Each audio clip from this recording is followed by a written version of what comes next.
All right, this video was requested by Anthony. Sure, a lot of you know him. He's got the Georgia Sunbelt Railroad, and I had talked about adding one of these PC boards to an Athearn Blue Box locomotive. So I just wanted to kind of step through the requirements for adding one of these. And it's actually fairly simple. There's only 4 wires required to make the locomotive move. Then obviously if you want to wire up lights, why you can do that as well. I don't have the lights connected, but I'll show you where those go. So the first step in adding one of these PC boards is that you have to remove the motor from the chassis. And most Athearns, that's done with either screws on the bottom here or these plugs that you can see, that you just push those out and the engine or the motor will come out. Then on the bottom of the motor, and I've got one here that I can show you. On the bottom of the motor, let me just remove these little tabs.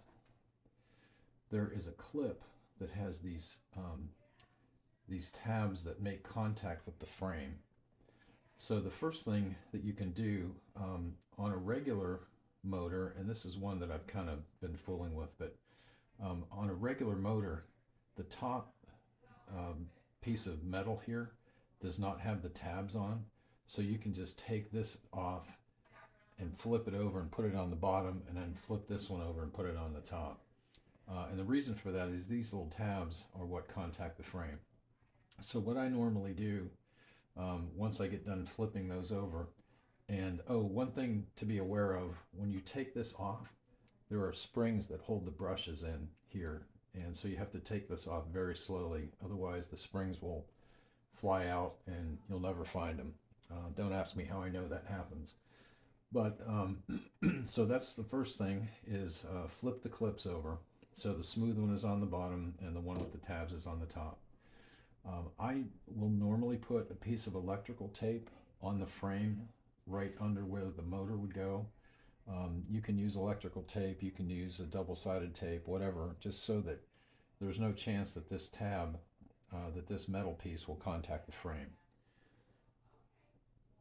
So when you have the motor out, you'll want to solder a wire to this contact, and it has to be long enough so that it can reach the top of the motor here.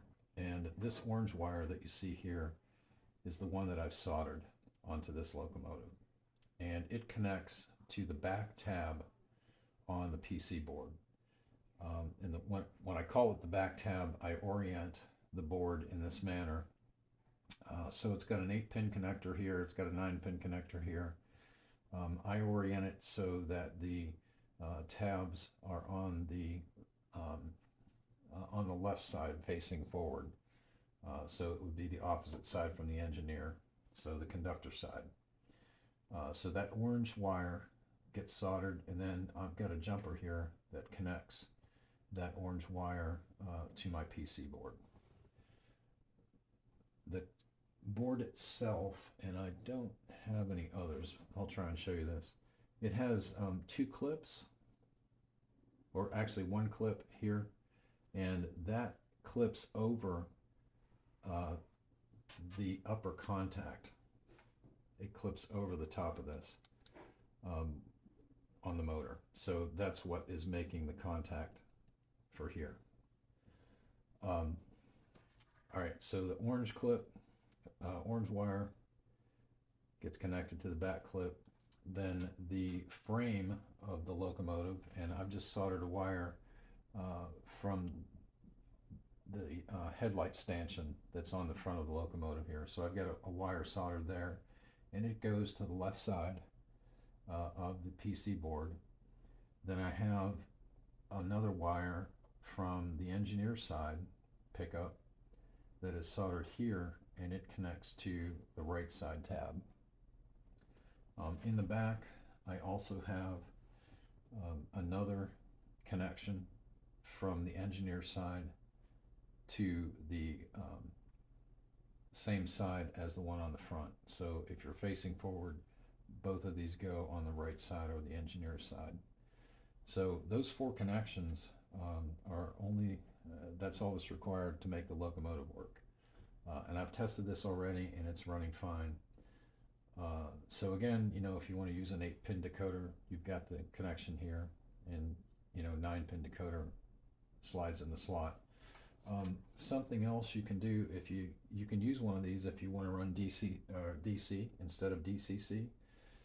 They come with this DC jumper, so you would leave this in place of the decoder, then you could use this on DC. And the advantage there is that, you know, with the Athearn blue box and later blue box, some of the ready to runs, you know, you have this big metal clip that's on the top, you know, that makes contact here and here. So you can eliminate this. You can also use LEDs or you know, regular incandescent bulbs, I guess. If you put resistors in, you could use the LEDs, but regular incandescent bulbs, the contacts for those are here and here, one positive, one negative. And for the rear headlight, if you have that, you have the 2 tabs in the middle here. So front headlight, left and right side are positive and negative. Rear headlight, positive and negative in the back.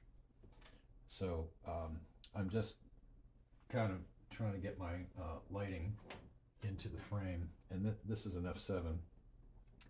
So I've got one of the front headlights installed, and I'm just going to wire it up here. So it's basically, you know, run one wire through each hole, and then I'm just going to use jumpers rather than soldering. So, but that's about it.